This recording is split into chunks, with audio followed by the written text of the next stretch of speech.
Motivation class, motivation video എന്നൊക്കെ കേൾക്കുമ്പോൾ നമുക്ക് അല്പം ആശ്വാസം തോന്നും.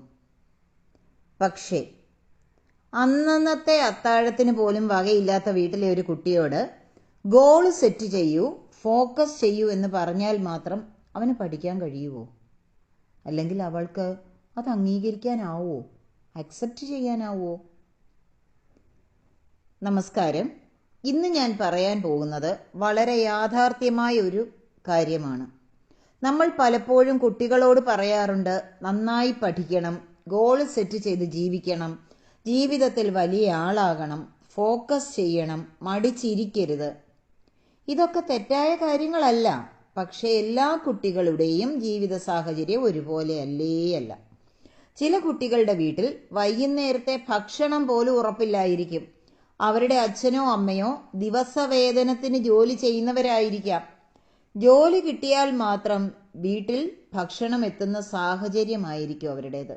അങ്ങനെയുള്ള ഒരു വീട്ടിൽ അന്നത്തെ ഏറ്റവും വലിയ ഗോൾ എന്തായിരിക്കും? വീടല്ല, വീട്ടിലെ അംഗങ്ങളുടെ ആഗ്രഹങ്ങളല്ല, കുട്ടിയുടെ ഉയർന്ന മാർക്കല്ല, ഭാവിയിലെ ജോലി പോലുമല്ല. അന്നത്തെ ഗോള് വൈകുന്നേരത്തെ ഭക്ഷണം. ചിലപ്പോൾ അത് കഞ്ഞിയും ചമ്മന്തിയുമായിരിക്കും. അല്ലെങ്കിൽ അയലത്തെ വീട്ടിൽ നിന്ന് കിട്ടിയ അല്പം ചക്ക ഒരു പുഴുക്കുണ്ടാക്കിയിട്ട് അല്പം കഞ്ഞിയുമായിരിക്കും. റേഷനരിയുടെ കഞ്ഞിയായിരിക്കും. അത്തരത്തിലുള്ള വീടുകളും ഈ കേരളത്തിലുണ്ട്. അങ്ങനെയുള്ള വീട്ടിലെ കുട്ടിക്ക് പഠിക്കാനുള്ള ആഗ്രഹം ഉണ്ടായേക്കാം, ഉണ്ടാകാതിരിക്കാൻ സാധ്യത കുറവാണ്. പക്ഷേ പുസ്തകം തുറക്കാൻ ആഗ്രഹിച്ചാലും അതിന് സാധിക്കാത്ത അവസ്ഥയായിരിക്കും ആ കുട്ടിയുടേത്. കുട്ടി നല്ല മാർക്ക് വാങ്ങി കാണണം എന്ന് അച്ഛനമ്മമാർക്ക് ആഗ്രഹം ഉണ്ടാവാം, കുട്ടിക്കും ആഗ്രഹം ഉണ്ടാവാം. പക്ഷേ ആഗ്രഹം മാത്രം ഉണ്ടായാൽ പഠനം നടക്കണമെന്നില്ല. വിശക്കുന്ന വയറോടെ കുട്ടിക്ക് ഫോക്കസ് ചെയ്യാൻ പ്രയാസമാകും. അതല്ല, വീട്ടിൽ വഴക്കുണ്ടെങ്കിലോ? വൈകുന്നേരം അച്ഛൻ കള്ളു കുടിച്ചിട്ട് വന്നിട്ട് വഴക്കുണ്ടാക്കിയെന്നിരിക്കട്ടെ, കുട്ടിക്ക് പഠിക്കാൻ തോന്നില്ല. കുട്ടിയോടൊന്ന് ദേഷ്യപ്പെട്ടാൽ മതി, കുട്ടിയുടെ അന്നത്തെ പഠനം തീർന്നു. അതല്ല, ഫീസ് അടച്ച് പഠിക്കുന്ന സ്കൂളുകളിലെ കുട്ടികളോ? ഫീസ് അടച്ചിട്ടില്ലെങ്കിൽ ഫീസ് ചോദിക്കുമെന്ന് പേടിച്ചിട്ട് ആ കുട്ടിക്ക് ശ്രദ്ധയോടെ ക്ലാസ്സിൽ ഇരിക്കാൻ പറ്റില്ല. പഠിക്കാൻ ശാന്തമായ മുറി ചില വീടുകളിൽ ഇല്ലായിരിക്കാം. ചില വീടുകളിൽ ലൈറ്റ് ഇല്ലായിരിക്കാം, ഇൻവെർട്ടർ ഇല്ലായിരിക്കാം. പുസ്തകങ്ങൾ വാങ്ങാൻ പണം ഉണ്ടായിരിക്കുകയില്ല. ചില കുട്ടികൾ സ്കൂള് കഴിഞ്ഞ് വന്ന് വെളിയിൽ പോയി അമ്മയോടൊപ്പം ജോലി ചെയ്തിട്ടായിരിക്കും വൈകുന്നേരത്തെ ആഹാരത്തിനുള്ളത് തേടുന്നത്. ചിലർ ചെറുപ്പത്തിൽ തന്നെ കുടുംബത്തിന്റെ ബുദ്ധിമുട്ടുകൾ മനസ്സിലാക്കി ജീവിക്കേണ്ടി വന്നേക്കാം. ഓരോ വീടുകളിലും പാല് കൊണ്ടുവന്ന് കൊടുത്തതിന് ശേഷം സ്കൂളിൽ വരുന്ന കുട്ടികളെ എനിക്കറിയാം. അവർക്ക് അല്പം കൂടി ഉത്തരവാദിത്വ ബോധം കാണാറുണ്ട്. ഇതുപോലുള്ള കുട്ടികൾ പഠിച്ചില്ലെങ്കിൽ നമുക്ക് എളുപ്പത്തിൽ പറയാൻ പറ്റുന്ന ഒരു വാക്കാ, ഇവൻ മടിയനാ, അവൾക്ക് പഠിക്കാൻ ഇഷ്ടമില്ല, പഠനത്തിൻ്റെ കാര്യത്തിൽ ഇവൻ ഉത്തരവാദിത്തമില്ല, അവൾ ശ്രദ്ധിക്കുന്നില്ല. പക്ഷെ ഒരു കുട്ടിക്ക് ലേബൽ കൊടുക്കുന്നതിന് മുൻപ് നമ്മൾ ഒരു ചോദ്യം ചോദിക്കണം.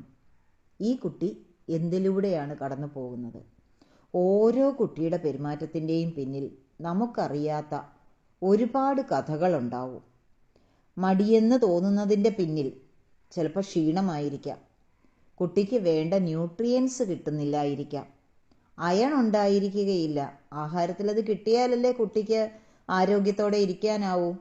കുട്ടിയുടെ ദേഷ്യത്തിൻ്റെ പിന്നിൽ ഭയമുണ്ടാവാം, ശ്രദ്ധക്കുറവിൻ്റെ പിന്നിൽ വിശപ്പുണ്ടാവാം, പഠിക്കാൻ താല്പര്യമില്ല എന്ന് തോന്നുന്നതിൻ്റെ പിന്നിൽ പരാജയഭയമുണ്ടായേക്കാം. ക്ലാസ്സിൽ സംസാരിക്കുന്ന കുട്ടിയുടെ പിന്നിൽ ശ്രദ്ധിക്കപ്പെടണമെന്ന ആഗ്രഹം ഉണ്ടാവാം. നിങ്ങൾ കമൻറ്റ് ബോക്സിലോട്ടൊന്ന് രേഖപ്പെടുത്തിക്കേ, ഇതുപോലെയൊക്കെയുള്ള കുട്ടികൾ ശ്രദ്ധയോടെ ഇരുന്ന് പഠിക്കുമോ? നിങ്ങളുടെ അഭിപ്രായം എന്താണ്? വീട്ടിൽ ദേഷ്യപ്പെടുന്ന കുട്ടിയുടെ പിന്നിൽ മനസ്സിലാക്കപ്പെടാനുള്ള ആഗ്രഹം ഉണ്ടായേക്കാം. അതിൻ്റെ വേദന ഉള്ളിലിരുന്ന് കുത്തുന്നുണ്ടാവും.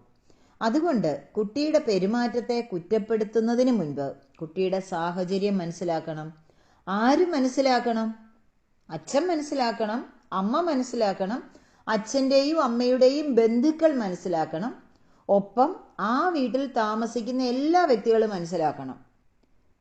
അടുത്തത് അധ്യാപകർ മനസ്സിലാക്കണം, ക്ലാസ് ടീച്ചർ മനസ്സിലാക്കണം, ആ കുട്ടിയെ പഠിപ്പിക്കുന്ന എല്ലാ അധ്യാപകരും മനസ്സിലാക്കണം, ഹെഡ് മാസ്റ്ററും മനസ്സിലാക്കണം. സമൂഹം എല്ലാവരും വിലയിരുത്തുകയാണ് എല്ലാവരെയും. പക്ഷേ കുറ്റം പറയുന്നതിന് മുൻപ് ആ വ്യക്തിയുടെ പിന്നിൽ എന്തായിരിക്കാം വേദനയായിട്ട് നിൽക്കുന്നതെന്ന് സമൂഹവും മനസ്സിലാക്കണം. കാരണം സമൂഹത്തിൽ നിന്ന് കിട്ടുന്ന ഒരു മുദ്രകുത്തൽ ആ കുട്ടിയെ ചിലപ്പോൾ വിജയിക്കാൻ അനുവദിച്ചെന്നിരിക്കില്ല. വീട്ടുകാരാദ്യം മനസ്സിലാക്കണം, ആവർത്തിച്ച് കുട്ടിയുടെ കുറ്റം പറയാതെ ഇരിക്കണം. കുട്ടി പഠിക്കാത്തത് എപ്പോഴും അനുസരണക്കുറവ് കൊണ്ടല്ല, വീട്ടിലെ സാമ്പത്തിക സമ്മർദ്ദവും വഴക്കും കുട്ടിയുടെ മനസ്സിനെ ബാധിക്കുന്നത് കൊണ്ടാണെന്ന് മനസ്സിലാക്കണം. നീ പഠിക്കില്ല എന്ന് പറഞ്ഞ് കുറ്റപ്പെടുത്തുന്നതിന് പകരം ചോദിക്കണം, നിനക്ക് പഠിക്കാൻ എന്താണ് ബുദ്ധിമുട്ട്? കുട്ടി പറയണമെന്നില്ല, കുട്ടി ഒന്നുമില്ല, കുഴപ്പമില്ല എന്നേ പറയൂ. മാത്രമല്ല യഥാർത്ഥ കാരണം വീട്ടിലേതാണെങ്കിൽ അത് പറയാൻ കുട്ടി മടിക്കുകയും ചെയ്യും. അധ്യാപകർ മനസ്സിലാക്കണം, ഒരു കുട്ടിയുടെ പശ്ചാത്തലമല്ല മറ്റൊരു കുട്ടിക്ക്. ഹോംവർക്ക് ചെയ്യാതെ വന്ന കുട്ടിയെ ഉടൻ ശിക്ഷിക്കുന്നതിന് മുൻപ് കാരണം ചോദിക്കണം. പുസ്തകം കൊണ്ടുവരാത്ത കുട്ടിയുടെ വീട്ടിൽ അത് വാങ്ങാനുള്ള സാഹചര്യം ഉണ്ടായിരുന്നോ എന്നറിയണം. ഒരുപാട് അധ്യാപകർ ഇപ്പോൾ അതുപോലെ സഹായിക്കുന്നുള്ളതായിട്ട് അറിയുന്നുണ്ട്. അത് വളരെ സന്തോഷം. ക്ലാസ്സിൽ ഉറങ്ങുന്ന കുട്ടി രാത്രിയിൽ എന്തുകൊണ്ട് ഉറങ്ങാതെ ഇരുന്നു എന്ന് ചോദിക്കണം. സമൂഹവും മനസ്സിലാക്കണം, ഒരു കുട്ടിയുടെ പഠനം ആ കുടുംബത്തിന്റെ മാത്രം ഉത്തരവാദിത്തമല്ല. വിശപ്പുള്ള കുട്ടിക്ക് ഭക്ഷണം ഉറപ്പാക്കുക, പഠിക്കാൻ കഴിയാത്ത കുട്ടിക്ക് അവസരം നൽകുക, പുസ്തകമില്ലാത്ത കുട്ടിക്ക് പുസ്തകം എത്തിക്കുക, ഒരു നല്ല വാക്ക് പറയുക, അതിനൊരു ചെലവും ഇല്ലല്ലോ. കുട്ടിയെ അപമാനിക്കുന്നതിന് പകരം ഒന്ന് കൈ പിടിച്ച്, നിന്നെ കൊണ്ട് കഴിയും, നിനക്ക് പഠിക്കാൻ കഴിവുണ്ട്. കുട്ടി ഏതെങ്കിലും ഒരു കാര്യത്തിൽ ഒരു നല്ല പ്രകടനം കാഴ്ചവെച്ചാൽ അഭിനന്ദിക്കുക. ഇതെല്ലാം സമൂഹത്തിന്റെ ഉത്തരവാദിത്തമാണ്. കുട്ടികൾക്ക് ഗോൾ സെറ്റിംഗ് വേണ്ട എന്നല്ല ഞാൻ പറയുന്നത്, മോട്ടിവേഷൻ വേണ്ട എന്നും പറയുന്നില്ല. പക്ഷേ മോട്ടിവേഷൻ നൽകുന്നതിന് മുൻപ് കുട്ടിയുടെ യാഥാർത്ഥ്യം എന്തെന്ന് നമ്മൾ അറിയേണ്ടതുണ്ട്. മുതിർന്നവര്, അത് നമ്മുടെ ഉത്തരവാദിത്തമാണ്. ഓരോ കുഞ്ഞുങ്ങളോടും അവരുടെ പ്രശ്നത്തെക്കുറിച്ച് അമ്മയോടൊപ്പം ഇരുന്ന് സംസാരിക്കുമ്പോഴും അമ്മയോടൊപ്പം ഇരുന്നല്ലാതെ സംസാരിക്കുമ്പോഴും അവർ തുറന്ന് പറയുന്ന കാര്യങ്ങൾ കേട്ടതുകൊണ്ടാണ് ഞാൻ ഇക്കാര്യം നിങ്ങളോട് പങ്കുവയ്ക്കുന്നത്. കുഞ്ഞുങ്ങൾക്ക് അമ്മയുടെ മുമ്പിൽ പല കാര്യങ്ങളും പറയാൻ ബുദ്ധിമുട്ടുണ്ടാവും. പക്ഷേ സ്വതന്ത്രമായിട്ട് അവരെ യാതൊരു ജഡ്ജ്മെൻറ്റും ഇല്ലാതെ കേൾക്കുന്ന ഒരാളുടെ അടുത്ത് അവർ സംസാരിക്കുക തന്നെ ചെയ്യും. അവരുടെ യഥാർത്ഥ പ്രശ്നം പറയും. അതുകൊണ്ടാണ് ഞാൻ പറഞ്ഞത്, നിങ്ങളുടെ കുട്ടിയുടെ പ്രശ്നം എന്താണെന്ന് നിങ്ങൾക്കറിയില്ല എങ്കിലും എനിക്കതറിയാൻ സാധിക്കും. കാരണം ഒരുപാട് കുഞ്ഞുങ്ങൾ പേഴ്സണലായിട്ട് പറയാറുണ്ട്, യഥാർത്ഥത്തിൽ ഇതാണ് എൻ്റെ പ്രശ്നമെന്ന്. നിസ്സാര ചില വാക്കുകൾ കൊണ്ട് അവരുടെ പ്രശ്നങ്ങൾക്ക് പരിഹാരം കാണാവുന്നതേ ഉള്ളൂ. പക്ഷേ നമ്മൾ ഒരു കാര്യം കിട്ടിയാൽ അതിനെ ആവർത്തിച്ച് പറഞ്ഞ് അതൊരു പ്രശ്നമാണെന്നുള്ള ഒരു മൈൻഡ് സെറ്റും കൂടി ക്രിയേറ്റ് ചെയ്യാറുണ്ട് പലപ്പോഴും. നമുക്ക് കുട്ടികളോട് ചോദിക്കുന്ന രീതിയിൽ ഒരു ചെറിയ മാറ്റം വരുത്തിയാലോ? എന്തുകൊണ്ട് നീ ഇങ്ങനെ എന്ന് ചോദിക്കുന്നതിന് പകരം എന്താണ് നിനക്ക് പറ്റിയത് എന്ന് ചോദിക്കാം.